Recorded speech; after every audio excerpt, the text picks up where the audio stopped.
Dalam kesempatan ini saya ingin katakanlah mereaksi Muhammad Rizik Syihab bersuudzon terhadap saya bahwa selama ini podcast Rhoma Irama itu ada yang suruh, ada yang bayar. Wallahil azim, tidak ada yang memerintah saya mengenai konten-kontennya. Wallahil azim, tidak ada yang bayar saya untuk membuat konten-konten mereka. Ternyata semua gerakan dari Allah Subhanahu wa Ta'ala. Kalau antum mau mendirikan, mau kepingin jadi khalifah di Yaman, itu keren. Anda bikin apa, kerajaan apa, negara model apa di Yaman, jangan di sini. Masih eksisnya Alawi sekarang ini karena kanan faktor ada beberapa ulama yang masih membela mereka. Tarim pasirnya itu nggak boleh diaspal karena banyak jejak-jejak para wali. Ini kan khurafat yang luar biasa. Ini kan mengklaim nama daerah sebagai Al-Habaib, luar biasa.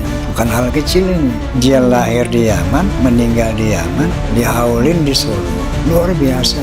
Secara menjajah spiritual itu klaim-klaim.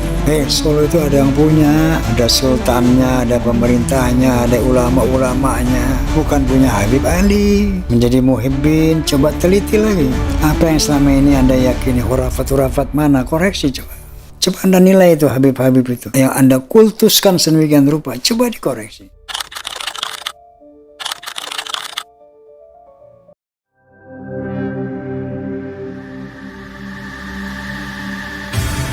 Islamic Brotherhood Television. Assalamualaikum warahmatullahi wabarakatuh. Bismillahirrahmanirrahim. Alhamdulillahirabbil alamin. Wassalatu wassalamu ala asyrafil anbiya'i wal mursalin sayyidina Muhammadin wa ala alihi wa sahbihi ajmain. Amma ba'du. Hadirin kaum muslimin dan muslimat, rakyat Indonesia yang berbahagia dan yang saya muliakan. Kali ini saya ingin menanggapi kembali kicauan Rhoma Irama. Kan sekarang lagi ngetren nih. Kicau Irama, kicau mania. Saya pikir sih kemarin saya balas pakai video yang pertama.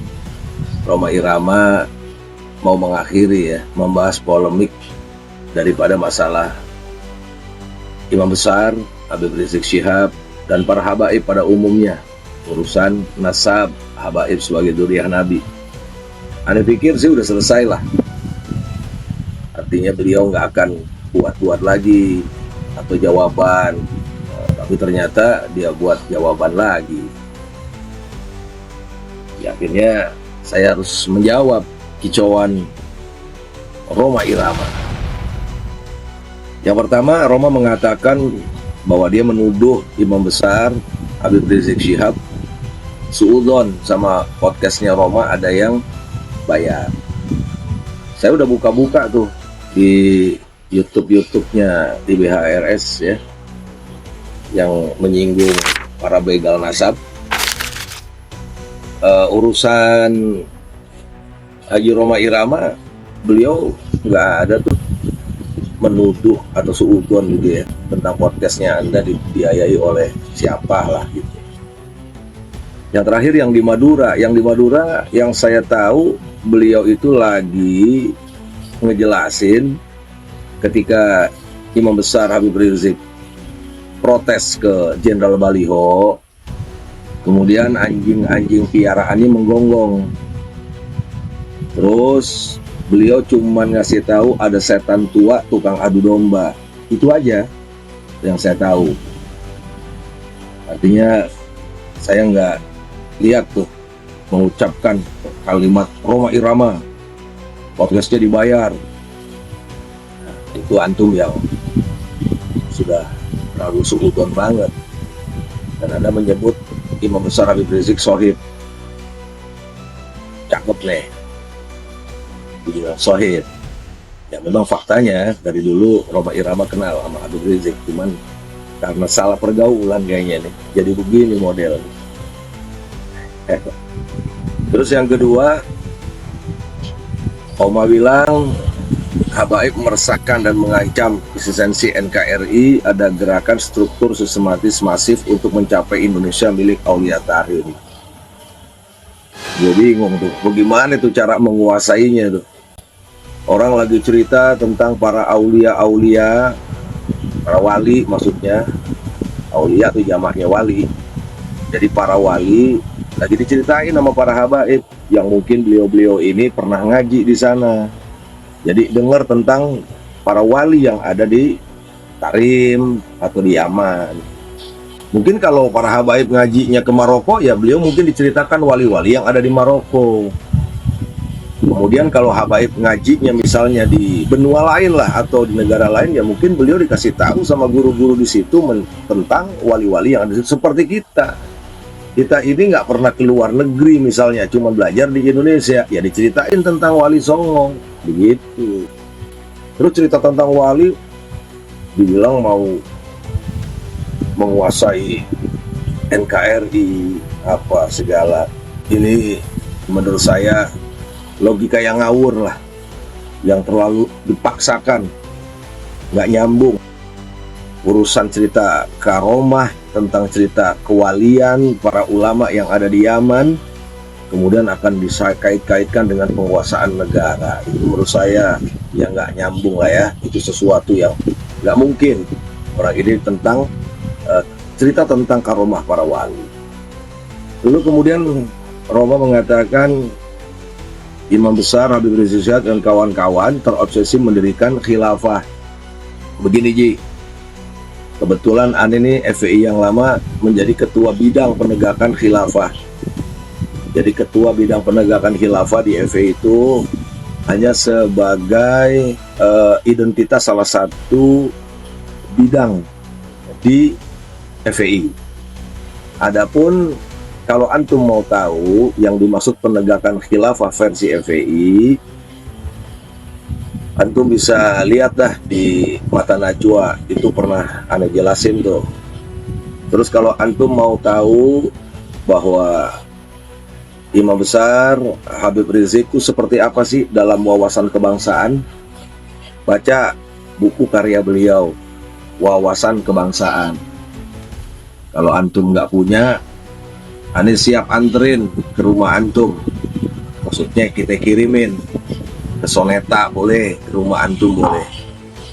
Kemudian kalau antum mau tahu bagaimana sih wawasan Habib Rizik tentang Pancasila, kemudian beliau menjelaskan tentang indikasi kebangkitan PKI di Indonesia, antum bisa lihat YouTube Habib Rizik waktu di Gedung Balai Sarbini. Itu menjelaskan tentang Pancasila di hadapan ratusan purnawirawan. Di sana ada Patri Sutrisno dan lain-lain. Itu full antum lihat. Jadi ntar antum bisa tahu tuh kemana arah pemikiran tentang wawasan kebangsaan Imam Besar Al-Habib Muhammad Rizik Syihab. Lalu kemudian dia juga mengatakan bahwa FPI ingin merubah NKRI, atau dengan kata lain ingin mendirikan negara dalam negara. Wah, ini udah fitnah Ji antum. Orang mau bikin negara dalam negara itu udah ngebrontak. Kayak dulu PKI udah ngebrontak, mau jadiin negara komunis. Lah FPI ini ormas, parlemen aja nggak ada. Kemudian jadi pejabat juga kelihatannya nggak ada. Bahkan ada yang jadi anggota DPR kudu keluar tuh dari FPI karena nggak mau FPI-nya dibawa-bawa untuk urusan kepentingan politik. FPI ini adalah organisasi nahi munkar.